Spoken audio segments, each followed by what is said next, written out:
Sí. ¿no? Sí, a mí me gustaría simplemente poner énfasis en el aspecto educativo.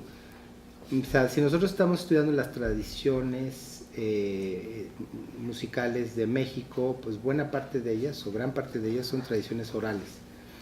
Ahora, incluso dentro de la tradición escrita, o dentro de y a la vez dentro de la tradición oral, siempre hay una articulación.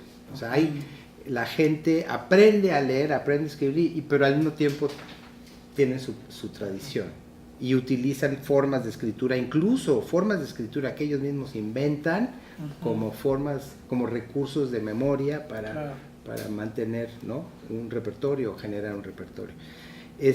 La parte de la oralidad, creo que vale la pena, o uno como investigador, el escenario más favorable para hacer investigación sobre los procesos de transmisión, pues es la educación, ¿no? Entonces, digamos que una parte esencial de la etnomusicología como disciplina debe ser el involucramiento en la educación musical.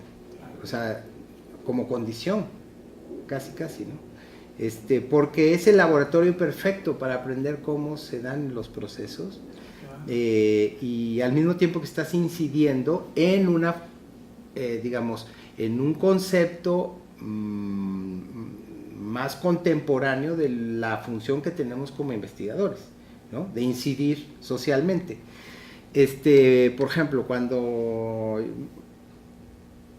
nosotros empezamos a estudiar lo que era el método científico, sabíamos que la fase de la difusión era parte del método científico, pero la difusión era dentro del colegio de académicos, quienes te van, o sea, tú difundes tu descubrimiento con otros colegas que son parte de tu colegio, ¿no?, o que son el equivalente al mundo académico de los que estudian lo mismo que tú estudias. Pero eso es en las ciencias duras. Pero en las ciencias sociales la difusión está con la gente, porque es con la que trabajas. El concepto del sujeto con el que trabajas e investigas es al que le tienes que devolverle conocimiento. Entonces, la difusión en el método científico es la difusión a la gente con la que trabajas, ¿no? En las ciencias sociales es diferente en ese sentido. Y eso se tiene que subrayar, que como científicos sociales tenemos esa obligación, pero no solamente obligación como ética, sino como principio de hacer ciencia. Necesario, necesitas esa retroalimentación. Entonces, yo creo que pues está muy amarradito ahí, ¿no? O sea, si tú tienes el recurso educativo, pues es muy eficaz para descubrir cosas y para generar nuevas músicas. Entonces, sí, ¿no? Ya lo decía, ¿cómo se llama? Bueno, de alguna forma, Mantle Hood, ¿no?, con el rollo de la bimusicalidad y todo ese rollo, era un poco aprender las tradiciones de ellos, pero con fines, o sea, si tú tienes una perspectiva desde dentro, lo puedes conocer mejor. Él nada más se refería al aspecto del conocimiento, de tener una visión más profunda de las cosas, pero en el momento que haces una labor educativa, estás también propiciando el enriquecimiento de la cultura que estás estudiando, ¿no? Entonces te vuelves partícipe de ese proceso de reproducción. Muy bien, Sergio, pues ¿algún comentario final, alguna pregunta? Iris. Pues bueno, antes que nada, pues muchas felicidades por la propuesta investigativa, que la verdad sí se me hace como muy interesante. Mi pregunta va más enfocada también en el seguimiento que se le da a estos chicos, que se les da de la enseñanza que tuvieron. ¿Cómo es la enseñanza de la etnomusicología en este sentido, en este seguimiento? Bueno, en la parte de etnomusicológica, no hay seguimiento en los chicos de Llano Grande, pero estamos trabajando con estos 6 chicos que son todos violinistas de diferentes regiones. Ahí sí son clases. O sea, son clases en la casa, en el CASA, en el Centro de las Artes de San Agustín. Nos reunimos una vez al mes, ¿sí? Un fin de semana, y luego vamos a sus lugares, ¿no? Entonces, por ejemplo, a los de la zona Guave, pues fuimos, bueno, yo no fui, pero fue la maestra de violín con la alumna, y fueron allá a conocer al único maestro que tocaba el violín. Y entonces un poco facilitar o guiar el contacto de la niña con el maestro que toca el violín para la danza, y con Rie, la violinista, ¿sí? Y también está participando Patricia García, que es también de Pasatono. Entonces, ahí es un poco el aprendizaje que tuvo de los principios básicos de cuál es la importancia de la música en la vida social, ¿no? En la clase de etnomusicología más formal, luego al campo, y entonces guiar un poco las entrevistas. ¿Qué es lo que quieres saber? ¿Qué de las músicas que te está enseñando el viejito, el maestro? ¿Qué es lo que quieres saber? ¿Cómo preguntarle? Pero lo estás guiando ahí mismo, ¿no? Entonces esa experiencia es un poco irse a la escuela dentro del pueblo, o sea, dentro de la comunidad de ella, de esa niña. Y lo mismo pasó en la zona Mije, y lo mismo pasó con el chico de Río Grande, ¿sí? Entonces en Río Grande también fueron, ahí fue también Rie, y creo que Pablo Márquez, a hacer el seguimiento de la relación del chico, el violinista, con otros grupos, primero con su propia familia, pero como que averiguar más sobre lo que ya él estaba haciendo, preguntarle a su papá, a su tío, sobre el mismo repertorio que ya conoce, ¿no? Un poco más darle carnita a eso que él sabía tocar, pero no sabía de dónde venía ni por qué. ¿Sí? Entonces eso es lo que hemos hecho de seguimiento y de introducción del material, o sea, de las destrezas como etnomusicólogos o como investigadores. Y en cuanto a la selección también del repertorio. Mira, por ejemplo, ahorita la experiencia que ellos han tenido de los 5 chicos, ¿no? Ha sido muy interesante, porque el solo hecho de que ellos estén tocando el repertorio de otros pueblos, o sea, el repertorio de sus colegas, ha despertado un montón de preguntas en ellos, ¿no? De repente, oye, pues sí, ¿por qué se toca de esta manera? ¿Y qué quiere decir? Entonces, entre ellos se genera una dinámica muy interesante de reflexión. Y aprenden muchísimo, ¿no? Porque, pues, imagínate aprender de repente, llegar al otro pueblo, ya saber tocar el repertorio de ellos. Entonces, primero se va con ellos y el maestro, ¿no? Y luego se invita a los otros 4. ¿Sí? Entonces, y es una visita pues cortita, pero que es un ejemplo muy puntual en el que la niña pues le está mostrando a sus otros colegas, los violinistas, lo que ella sabe, lo que aprendió o lo que está elicitando con su maestro.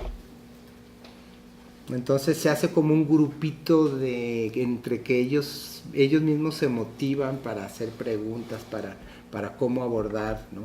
Y pues sale mucha información, porque ellos la tienen en el subconsciente. Mucha de la información de la relación de la música con la vida cotidiana y el entorno no está reflexionada, pero la tienen, la conocen, ¿no? Pues sí, porque esta pieza tiene relación con el maíz, o tiene con esta temporada, o con el ave fulana de tal.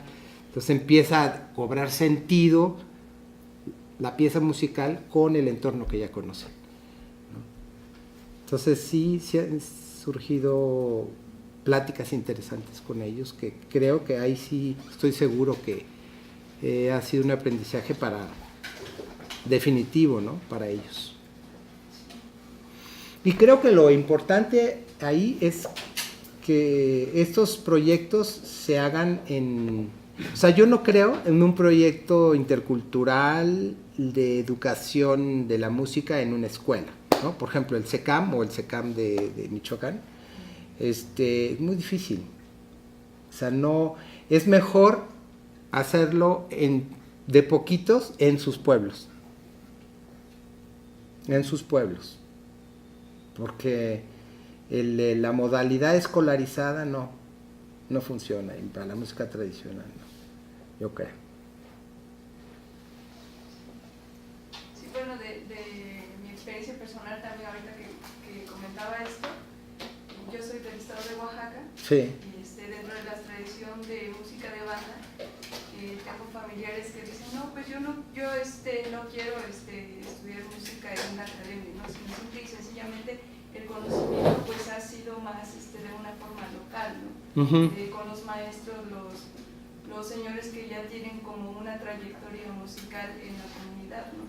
Y eso me parece interesante también, que se rompa como ese esquema cuadrado de lo académico, de quién sí tiene la posibilidad o no, ¿no? ¿Quién tiene la legitimidad del conocimiento? Exactamente, y se forma como una redes de conocimientos que también pues funcionan muy bien dentro de la comunidad, ¿no? Sí, bueno, yo creo que el caso de Oaxaca y de Michoacán, pues tú, Georgina, sabes mucho más. ¿Qué semejanzas hay? No lo sé, pero creo que de lo que yo he conocido a través de lo que has escrito, la organización para la música en las bandas es una organización que tiene muchos años y que funciona muy bien, y que los procesos de aprendizaje de niño a adulto con el repertorio de las fiestas es perfecto, porque el niño va aprendiendo por pedacitos, pero está participando siempre. Entonces, si el niño hace su debut en una fiesta, va a tocar los pedacitos del repertorio que puede tocar, pero él va a estar presente en toda la fiesta y va a estar escuchando, ¿no? Todo lo que... Entonces ya se la sabe, las piezas ya se las sabe de oído, y nada más necesita habilidad y práctica. Entonces su mejor prueba es la fiesta, siempre, siempre, siempre. Y poco a poco, primero las religiosas, que son más lentitas, ¿no? Y después ya para el jaripeo, pues ya las más cumbiosas, ¿no? En fin, sí. Entonces, pues sí, es un proceso mucho más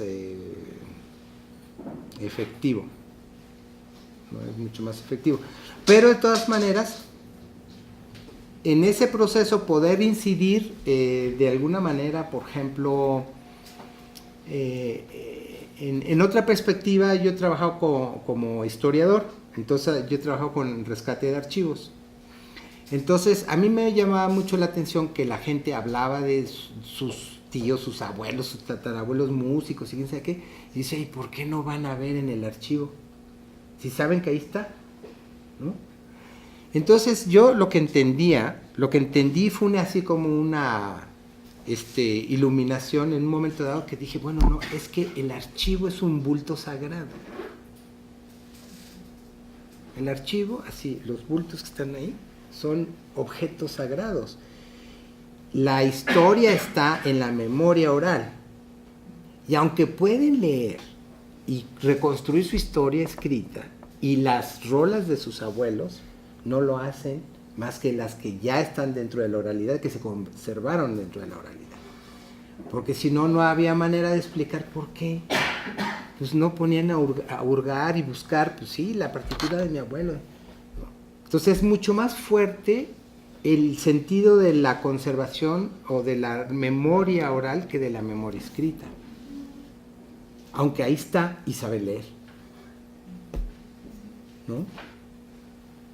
Y claro, si uno dice, bueno, estás haciendo el archivo y de repente te encuentras el nombre, oye, este debe ser del abuelo de este cuate que toca el clarinete, ¿no? Entonces vas y le dices, oye, aquí está la partitura de tu abuelito. Ay, sí, pues órale, vamos a verla. Entonces sí, también es muy efectivo poder despertar ese interés por esa tradición que ahí está, la tienen, es un tesoro que ahí está y sí lo pueden explotar, claro que sí, ¿no? Entonces de pronto, por ejemplo, en el último instrumento de 2016, fue muy bonito porque recuperamos una misa para 2 sopranos de un pueblo de Chazumba que está en frontera con Puebla. ¿Sí? Es un pueblo que tiene más relación con Puebla en realidad que con Oaxaca. Entonces hicimos ahí trabajo porque el archivo es bastante grande, tiene como 1500 obras, entonces pues, sí está muy atractivo. Y bueno, estaba esta misa que la compuso un chazumbeño, un músico chazumbeño en 1890. Entonces, para el instrumento lo que hicimos fue recuperamos la pieza e invitamos al pueblo a la iglesia de Santo Domingo en la ciudad de Oaxaca. O sea, Santo Domingo pues es más importante que la catedral, ¿no? A tocar una pieza de un compositor chazumbeño. Entonces estaban todas las autoridades, estaban los familiares, etcétera. Y eso pues fue un evento muy importante para la comunidad. O sea, un reconocimiento, una revaloración de un compositor local que pues sí se sabía que pues, era fulano Amado había sido músico, director de una banda, etcétera, pero pues no se sabía mucho más. Entonces como que cobraba mucho sentido la partitura sacada a la luz y ejecutada. Y en un lugar increíble, ¿no? O sea, y una misa que además fue una misa, no fue un concierto, fue una misa.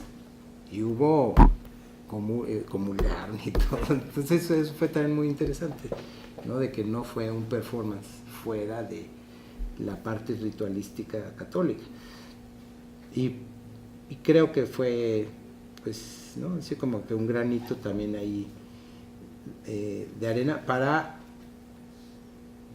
por un lado, que ellos vieran cuál era el valor real de lo que estábamos haciendo, lo que habíamos hecho, porque estuvimos como 6 meses ahí. Bueno, en pedacitos, pero en temporadas pues más o menos largas, ¿no? Que de repente, ¿qué están haciendo ahí arriba en el coro, no? No sabemos nada. Hemos estado en poblaciones donde de repente nos paran y nos dicen, ¿saben qué? Ya tienen mucho tiempo aquí, ¿y qué están haciendo ahí? ¿Qué se están robando? Entonces, situaciones así, pues, sí son muy positivas porque la gente se abre también, ¿no? Dice, pues sí me sirve. Y después, al revés, oiga, yo quiero que se difunda la música de nuestro compositor y que la toquen todos. Yo no sé si tú, por ejemplo, Georgina, había como una ambigüedad en lo que se refiere a los repertorios de las bandas. Era así como súper secreto, y esto no te lo comparto, ¿no? Porque esta es la pieza de nosotros y la que nos identifica nuestra banda, y yo tengo esta pieza, tú no la tienes, etc. Muchas veces las orejeaban y medio las transcribían y entonces tocaron una versión diferente, en fin. Pero finalmente al ver situaciones así se revierte, ¿no? Es decir, no, sí, nos conviene que se sepa, al contrario. Es una promoción para nosotros como pueblo. Es una distinción. Es una distinción. Entonces está muy bien. Entonces sí. Pues sí, es un trabajo bonito. Por hacer. Qué bueno que lo dices delante de los estudiantes. Sí. No, sí, es padrísimo. No, tiene muchas aristas, ¿no? Puedes hacer muchas cosas. O sea, pues, tocar, investigar como antropólogo, como historiador, y además el mayor gratificante es el trabajo con los niños, ¿no?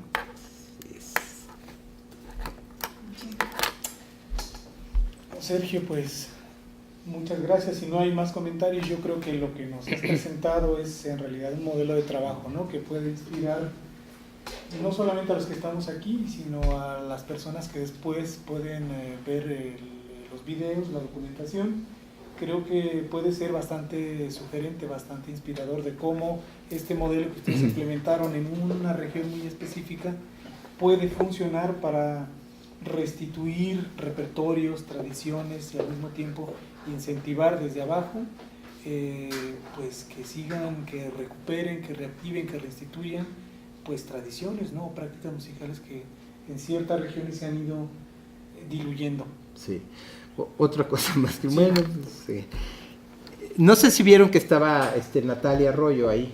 También Natalia participó también en la primera, en el primer taller, que ella fue parte de Son de Madera. Es una extraordinaria violinista, tiene una capacidad de improvisación increíble, ¿no? Es muy virtuosa, ¿no? Pero a lo que iba es un poco a que hay muchos músicos, o sea, digamos que músicos tradicionales hay desde los que son de comunidad, o los que son o fueron de la academia y que se dedican a la música tradicional, ¿no? Y que se convierten nada más en ejecutantes de música y buscadores de repertorio para tocar y ya, ¿no? O sea, todo el rollo un poco folclorista, pero que es parte de su trabajo y que sí investigan lo mínimo, ¿no? Sobre qué es lo que están tocando y conocen muy bien, o sea, finalmente hacen trabajo de campo para buscar los repertorios. Yo siento que el trabajo con ellos es muy importante. O sea, a ellos abrirles a ellos la posibilidad de que sean también investigadores, de la importancia de la investigación, que aprecien la investigación, porque muchas veces son muy despreciativos. Dicen, no, yo soy práctico, maestro, yo toco la vihuela y toco con los mariachis y lo demás me vale gorro, ¿no? Lo otro son mafufadas, ¿no? Si tú logras incorporar a esa gente al trabajo de la investigación, es muy virtuoso, claro. O sea, te da muchas posibilidades. Sí, y creo que eso es importante. Y trabajar en equipo. Sí. Trabajar en equipo sí es fabuloso, ¿no? Lo que no hace uno lo hace el otro y es una retroalimentación muy importante. Yo creo que en la academia, quienes están estudiando en musicología, deberían de hacer proyectos colectivos. Y seguro que sí, o sea, irse en grupos mínimo de 2. Yo no sé si se pueda, pero... Sin duda, lo comentábamos desde la sesión que estuviste acá con Rubén, justamente lo que ahora señalas, ¿no? De la importancia de los trabajos colaborativos, no solamente entre un investigador y otro investigador como Lucy Durán, sino entre investigadores mismos o estudiantes mismos que somos, pero también con la gente, ¿no? En fin, el trabajo colaborativo sin duda también genera otro tipo de resultados, ¿no? Sergio, pues, en fin, pues muchas gracias, creo que nos has dejado otra vez cosas que para seguir pensando. Allí están los videos que podemos consultar, insisto, creo que lo que nos presentas con la acotación esta última que haces es un modelo de trabajo muy interesante, que puede ser muy sugerente para incentivar otro tipo de experiencias de investigación-acción en otras partes de México, igual no solamente de México. Así que pues muchas gracias, Sergio. De nada. A ver, yo tengo una pregunta ahora. ¿Qué les parece a ustedes todo el movimiento de no específicamente de fusión, pero sí de experimentación musical entre tradiciones musicales? Sobre todo, claro, pensando en la potencialidad que tiene de por sí el mercado, ¿no? Y obviamente un mercado de escuchas, claro, de gente que empieza a familiarizarse y a identificar ciertos timbres con determinadas culturas, con determinadas tradiciones musicales, que desde mi punto de vista yo creo que hay que ser mucho más abierto, menos ortodoxo o conservador, ¿no? Tiene obviamente sus riesgos porque pues eso se presta para muchas cosas, ¿no? Obviamente se abre el abanico, pero yo creo que es un campo que bueno, a mí me gustaría conocer su opinión, ¿no? Respecto a todos esos nuevos producciones, ¿no? Afrocubismo, ¿no? El disco de afrocubismo, ¿no? ¿Qué nos están diciendo a nosotros como investigadores, ¿no? ¿Qué es lo que están abriendo? Es toda una beta que en parte ya nos ha aquí ocupado un poco en las distintas sesiones. Les adelanto que estamos en plena programación del año que viene. Muy probablemente invitemos a Enrique Jiménez, un egresado de la Facultad de Música, que acaba de publicar un libro justamente que se llama Músicas Tradicionales y Fusión en México. Entonces es tal vez su invitación puede darnos pie, creo, a que polemicemos en torno a este tema que es sin duda muy importante, ¿no? ¿Cómo se llama, Enrique? Enrique Jiménez. Su libro es del 2016 o principios del 17. Se llama Músicas Tradicionales y Fusión en México. Está recientemente publicado, entonces lo acaba de presentar. En fin, a reserva de que alguien de ustedes quiera. ¿Dónde está publicado?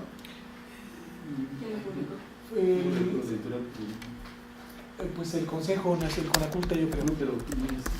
¿No es Conaculta? Es algo del CENIDIM. ¿Es del CENIDIM? CENIDI Danza trabaja él. Entonces, seguramente si él acepta, será un momento importante para que nos... pues sí, será un para tema. abrir un debate que, digamos, que no se limita, digamos, a este momento. Es algo que ha venido saliendo, repito, y es un tema polémico. Es algo que nosotros investigadores nos quedamos atrás, de la realidad está avanzando rapidísimo. ¿no? Sí. Uno de los compañeros que hacen hip hop y reggae en maya, ¿no? En lengua maya, y los compañeros de chanto por ahí. Sí, no mucho por hacer, ¿no?